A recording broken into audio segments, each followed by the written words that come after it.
नमस्ते दोस्तों, जैसा कि आप लोग जान रहे हैं बिहार विधानसभा सचिवालय में भयंकर वैकेंसी आई है। यहाँ पर देखिए मैं बताते जा रहा हूँ लाइब्रेरियन की वैकेंसी भी इसमें आई हुई है।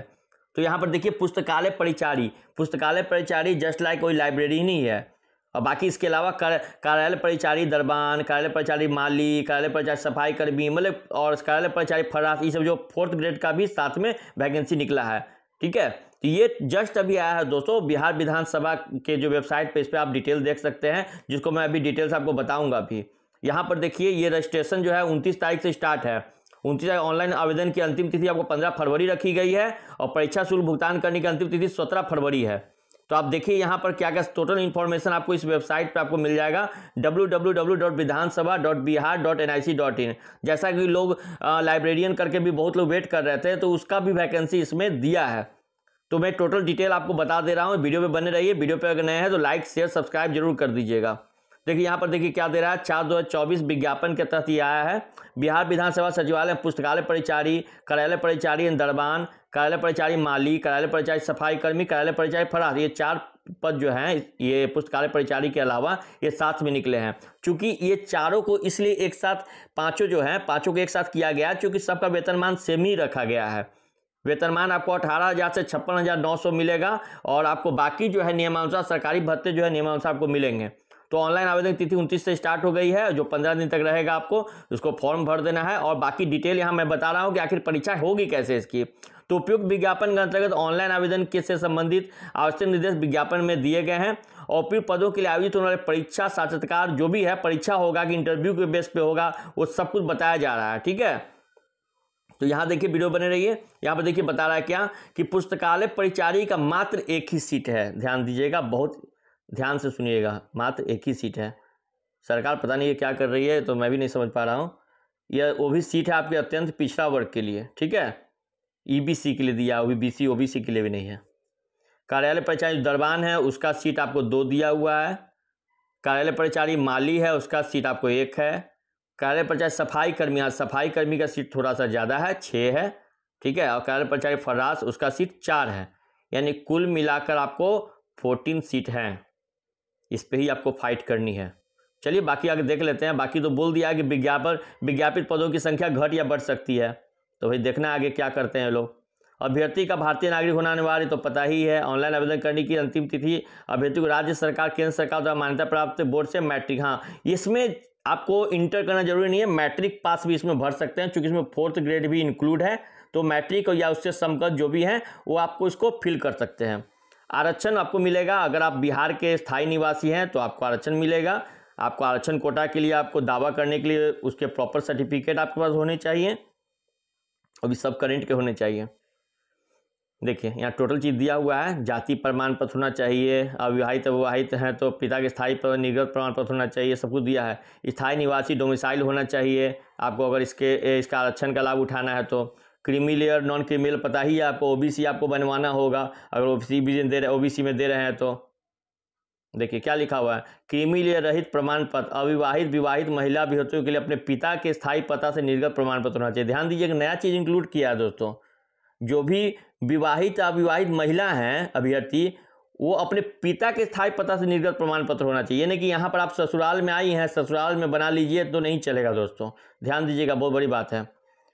बाकी देखिए पिछड़ा वर्ग अत्यंत पिछड़ा वर्ग की दशा में अपने स्थायी अधिवास अंचल के राज्य सरकार के द्वारा अधिसूचित अंचलाधिकारी द्वारा निर्गत जाति प्रमाण पत्र, स्थायी निवास प्रमाण पत्र एवं क्रीमी लेयर रहित प्रमाण पत्र तथा अनुसूचित जाति अनुसूचित जनजाति की दशा में अपने स्थायी अधिवास अंचल के राज्य सरकार द्वारा अधिसूचित अंचलाधिकारी द्वारा निर्गत स्थायी प्रमाण पत्र होना चाहिए।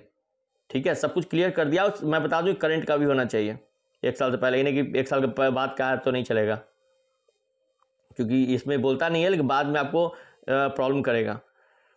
उम्र सीमा देख लीजिए, उम्र सीमा आप 18 वर्ष से, जो भी बंदे 18 वर्ष से हैं स्टार्ट हो गई है वो भर सकते हैं, और 37 वर्ष तक जनरल का है। और बाकी तो पता ही है आपको, जो आरक्षित कोटा है उसको 40 वर्ष तक जाएगा और अनुसूचित जनजाति का कितना है 42 वर्ष तक रहेगा। ठीक है, बाकी सब सेम ही है। टोटल विज्ञापन का डिटेल वो बताया हुआ है कि कैसे क्या रियायत मिलेगा। देखिए अभ्यर्थी की उम्र की गणना मैट्रिक अथवा समकक्ष परीक्षा का प्रमाण पत्र अंकित जन्म तिथि के आधार पर की जाएगी। यानी कि ये भूल जाइए कि आधार कार्ड वगैरह, आधार कार्ड उस सबका कुछ नहीं लेना देना है। इसको बस मतलब है मैट्रिक की मार्कशीट में, सर्टिफिकेट में जो एज होगा ना, उसी को मान्य होगा। परीक्षा की पद्धति एवं मेधा सूची वो देखिए, उपयुक्त पदों पर सीधी भर्ती हो तो अभ्यर्थियों का साक्षात्कार लिया जाएगा। पहले इंटरव्यू लिया जाएगा, देखिए क्लियर कर दिया है यहाँ पर। यहाँ इंटरव्यू होगा जिसका पूर्णांक 100 अंकों का होगा, यानी 100 नंबर का इंटरव्यू होगा। साक्षात्कार में प्राप्त अंकों के आधार पर मेधा सूची तैयार की जाएगी। भैया क्लियर कर दिया है कि इंटरव्यू होगा जिसमें 100 अंक का होगा, उसके साक्षात्कार के आधार पर मेधा सूची तैयार की जाएगी। जो टॉप पे होंगे उनको सिलेक्ट किया जाएगा। अब देखिए नीचे कुछ नियम कानून नीचे बढ़ गया, ध्यान दीजिएगा। उम्मीदवारों की संख्या 40,000 से अधिक होने पर उपयुक्त पदों पर सीधी भर्ती हो तो एक प्रारंभिक परीक्षा उत्तर पदक आधारित बहुविकल्पीय और स्थिर परीक्षा आदि की जाएगी। देखिए कुछ ना कुछ अरंगा लगा ही देता। क्या आपको लगता है दोस्तों कि 40,000 ही भरेगा इसमें? ऑब्वियस सी बात है कि 40,000 से एबव भराएंगे, यानी कि आपको 2 परीक्षा होगा ही होगा। यानी साक्षात्कार होगा, साथ में बता दूँ, लिख लीजिए, साक्षात्कार होगा, साथ में एक रिटन एग्जाम ही लेगा। ठीक है। बाकी देखिए आरक्षण बता रहा है कि अगर जनरल के लिए 40%, पिछड़ा वर्ग के लिए 36.5%, अत्यंत पिछड़ा वर्ग के लिए 34%, अनुसूचित जाति, जनजाति और दिव्यांग जो है उसके लिए 32% लाना होगा। ठीक है, नहीं लाएंगे तो वो क्वालिफाई नहीं हो सकते हैं। ये सब बता दिया। परीक्षा शुल्क देख लीजिए, परीक्षा शुल्क वैसे ही है। परीक्षा शुल्क आपको जो है बाकी देखिए, दिव्यांग और SC ST ध्यान दीजिएगा, दिव्यांग और SC ST का 100 रुपया, और बाकी जितने भी लोग हैं महिला पुरुष सब है, सबको 400 रुपया लगेगा। यानी कि 2 कैटेगरी है, 400 और 100। ऑनलाइन आवेदन करने के लिए आवश्यक निर्देश, नेट बैंकिंग होना चाहिए, क्रेडिट कार्ड डेबिट कार्ड से कर सकते हैं, यानी कि बैंक जाने की जरूरत नहीं है बिल्कुल। आप खुद से ऑनलाइन घर पे ही कर सकते हैं। डेट बता दिया गया है, 29 जनवरी से स्टार्ट है, 15 फरवरी तक रहेगा।